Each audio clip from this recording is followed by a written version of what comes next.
చెప్పా. నెల్లి చెట్టు దానికి ఉపయోగపడుతుంది ఇది.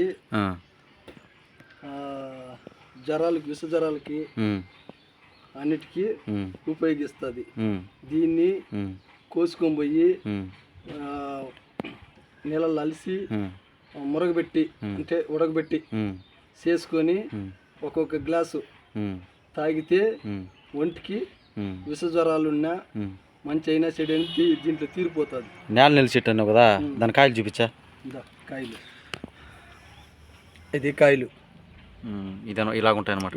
నెల్లి చెట్టు లాగానే ఉంటుంది. నెల్లి చెట్టు మారిగానే ఉంటుంది. చిన్నది తీగ మారిగానే వస్తుంది.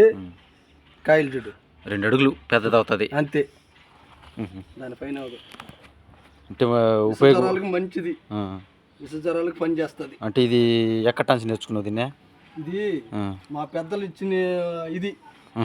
మా పెద్దలు చెప్పించిన చెట్లు దాన్ని మేము గుర్తు పెట్టుకొని మాకు వచ్చినాయంటే ఆ యాకుని మరగబెట్టి తాగితే ఒక గ్లాసు చిట్టుకిడి గ్లాస్ తాగితే ఒంటికి ఆరోగ్యానికి మాకు మంచి జరిగింది కాబట్టి మేము చెప్తా ఉండేది. ఓకే.